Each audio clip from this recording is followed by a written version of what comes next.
ফরিদপুর জেলার মধুখালীতে, ওখানে হিন্দু অধ্যুষিত একটা এলাকা পঞ্চপল্লী, যার নাম, যেখানে হিন্দুদের বসবাস, ওইখানে একটা স্কুলের টয়লেটের কাজ হবে। কাজটা যারা করতেছে, টেন্ডার যারা পেয়েছে, এরাও মুসলমান, শ্রমিক যারা, তারাও মুসলমান। যতদূর পত্রপত্রিকার খবরে পড়লাম, আমাদের দেশের পরিস্থিতি হলো, গভর্নমেন্টের কাজগুলো যখন আসে, একদল কুকুর মার্কা লোক চাঁদা নেওয়ার জন্য ঘুরঘুর করে, আছে না নাই?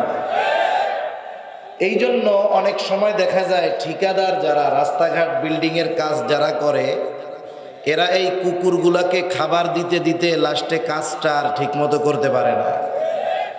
আমি আপনাদের খেদমতে যে আয়াতগুলো তিলাওয়াত করেছি, যেই আয়াতগুলোকে সামনে রেখে কথা বলার ইচ্ছা পোষণ করেছি, আয়াতগুলো বোঝার আগে কিছু কথা যদি আমরা একটু খেয়াল দিয়ে শুনি, তাহলে বাকি কথাগুলো আমার বোঝাইতে আপনাদের বুঝতে সহজ হবে ইনশাআল্লাহ। আপনাদের সকলের জানা আছে, এ দুনিয়াতে সংখ্যার দিক দিয়ে বলা হয় দ্বিতীয় বৃহত্তম সংখ্যা হলো মুসলমানদের। গোটা দুনিয়ার মধ্যে 750 কোটি প্রায় মুসলমান, এর মধ্যে প্রায় 250 কোটি হলো মানুষের মধ্যে 250 কোটি হলো মুসলমান। প্রায় 750 কোটি মানুষের মধ্যে 250 কোটি প্রায় মুসলমান।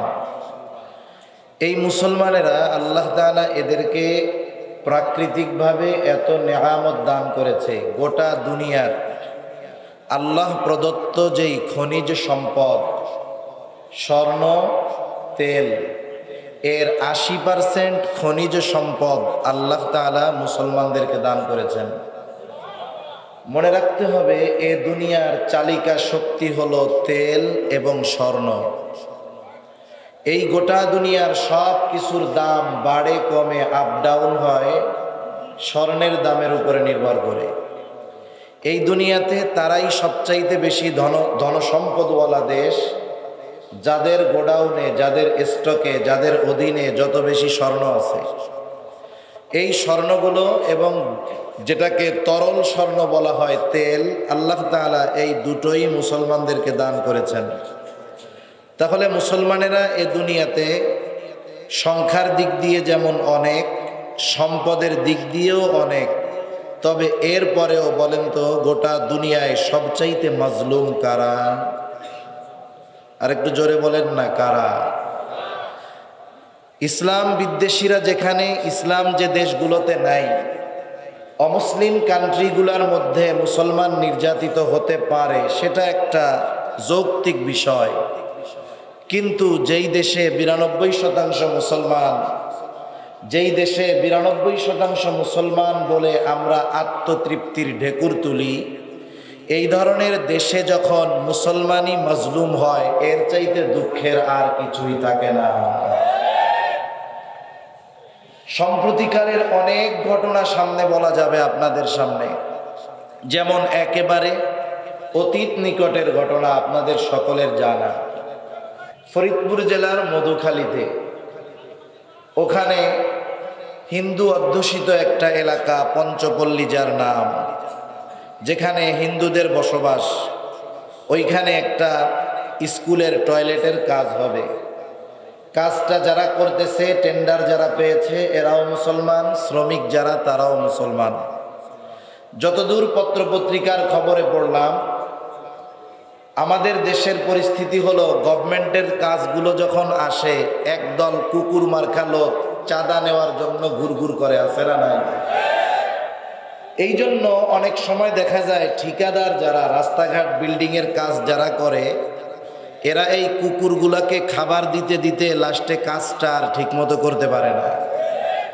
ওইখানেও নাকি কাজ চলতেছে টয়লেটের। পঞ্চপল্লীর মেম্বার যিনি আছেন, অমুসলিম একজন, উনি চাঁদা দাবি করছে। চাঁদা দেওয়া হয় নাই, স্কুল থেকে রড নিয়ে যাইতে গেছে। যখন ওই জায়গার শ্রমিক যারা, তারা প্রতিবাদ করেছে, বাধা দিয়েছে, ওই প্রভাবশালী লোকরা ওদেরকে পিটিয়ে আহত করে ফেলছে। একটা পর্যায়ে অবস্থা এমন হলো যে মন্দিরে আগুন দিয়ে দেওয়া হলো। মুসলমানদেরকে নাম দেওয়া হলো যে এই শ্রমিকরা মন্দিরে আগুন দিয়েছে। একটা ধর্মীয় উস্কানিমূলক কাজ করে, বক্তব্য দিয়ে, ধর্মীয় সিম্প্যাথিকে কাজে লাগিয়ে একেবারে দুইটা তরুণ যুবক ছেলেকে নির্মমভাবে পিটিয়ে হত্যা করা হলো। কোন কারণে? বলতেছে যে এরা নাকি মন্দিরের মধ্যে আগুন দিয়েছে। অথচ আমরা অনলাইনে অধিকাংশ সময় দেখি যে মন্দিরগুলোতে কোনো মুসলমানেরা আগুন দেয় না, তদন্ত করার পরে বের হয় ওই যারা মন্দিরের উপাসনা করে ওই দলের লোকরাই আগুন দিয়ে মুসলমানদের উপরে দোষ চাপাতে যায়। কয়েকদিন আগেও দেখলাম আমাদের ফরিদপুরে আলফাডাঙ্গায় মনে হয় কয়েকটা মন্দিরে আগুন লাগাই দিছে, মুসলমানদের উপরে চাপ।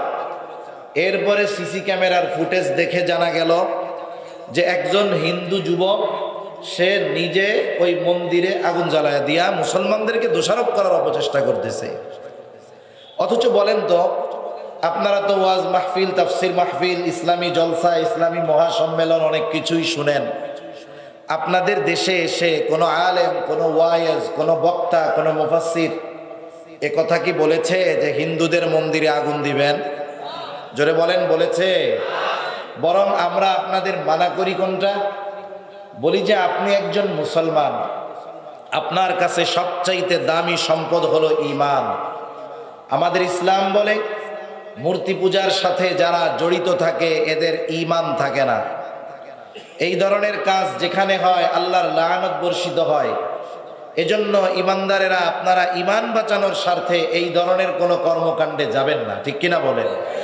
বরং সাথে সাথে আমরা এটাও বলি যে দেখেন, অমুসলিমেরা যাদেরকে উপাস্য হিসাবে গ্রহণ করেছে, তারা যাদের পূজা করে ওই দেবদেবীদের আপনারা বকাও দিবেন না, খারাপ কিছুও বলবেন না। কেন বলবেন না? কারণ আল্লাহ তাআলাই মানা করেছে, ওয়ালা তাসুব্বুল্লাযীনা ইয়াদউনা মিন দুনিল্লাহ ফায়াসুব্বুল্লাহা আদওয়াম বিগাইরি ইলম। আল্লাহ রাব্বুল আলামিন বলেন, তারা আল্লাহ ব্যতীত যাদেরকে উপাস্য হিসাবে গ্রহণ করেছে, খবরদার তোমরা তাদেরকে তথা তাদের উপাস্যদেরকে বকা দিবা না, গালি দিবা না। মানা করছে কে? জোরে বলেন, কে?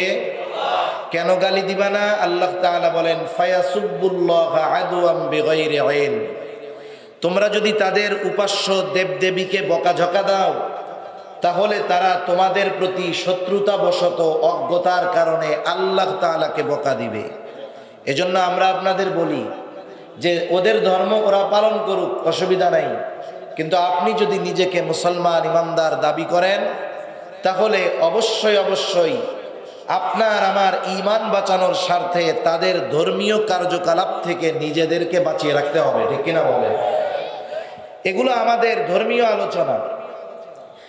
এখন মূল কথা হলো, ওদেরকে অপবাদ দিয়ে পুলিশ পরবর্তীতে বলেছে যে এই দুই যুবক আগুন দিয়েছে, এর কোনো প্রমাণ পাওয়া যায় নাই। তার মানে এই দুই যুবককে একেবারে নিরপরাধ এই দুইটা যুবককে ধর্মীয় কারণ দেখিয়ে ওই উগ্র মানুষগুলো নির্মমভাবে শহীদ করেছে, ঠিক কিনা বলেন? এখন বলেন, আপনার আমার উপরে যদি জুলুম হয়, আমাকে আপনাকে যদি পিটানো হয়, কষ্ট দেওয়া হয়, প্রতিবাদ করব কি করব না?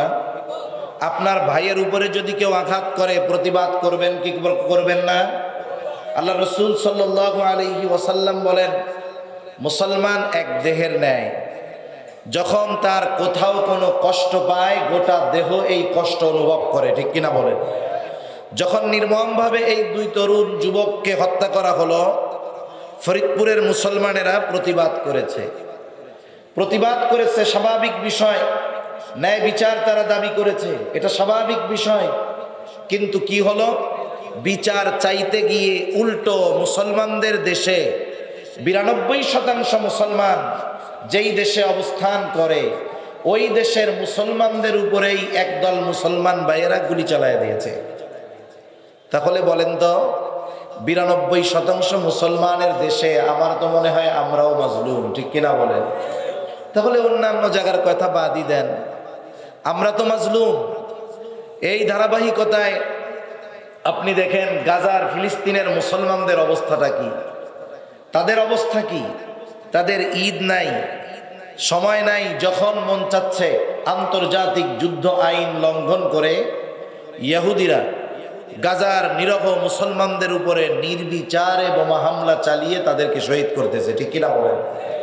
একটা জিনিস মনে রাখবেন, এ দুনিয়াতে আমি যতটুকু পড়াশোনা করেছি, জেনেছি, স্কলারদের মুখে শুনেছি, এ দুনিয়াতে 4,000-4,000-এর উপরে নাকি ধর্ম আছে। এর মধ্যে ইসলাম একটা ধর্ম, প্রসিদ্ধ ধর্ম কয়েকটা, কিন্তু এমনি অনেক ধর্ম আছে যেগুলো আমাদের অজানা। এত ধর্মের মধ্যে এই দুনিয়ার ধর্মীয় বিভক্তি আছে। হিন্দুর সাথে বৌদ্ধের ধর্মীয় মতানৈক্য আছে, খ্রিস্টানদের সাথে ইহুদিদের ধর্মীয় মতানৈক্য আছে। যতই ধর্মীয় মতানৈক্য, মতভেদ আর মত পার্থক্য থাক, মনে রাখবেন ইসলাম ব্যতীত এ দুনিয়াতে যত মতাদর্শ আছে সব ইসলামের বিরুদ্ধে এক, ঠিক কিনা বলে? এ দুনিয়াতে ইসলামবিহীন সব মুসলমানদের বিরুদ্ধে, সব এক। এজন্য এ দুনিয়াতে হাজারো ধর্মের হিসাবের কোনো সুযোগ নাই। হিসাব হবে দুইটা, একটা হলো ইসলাম আর একটা হলো নন ইসলাম। একটা ইসলাম আর একটা কি বলে?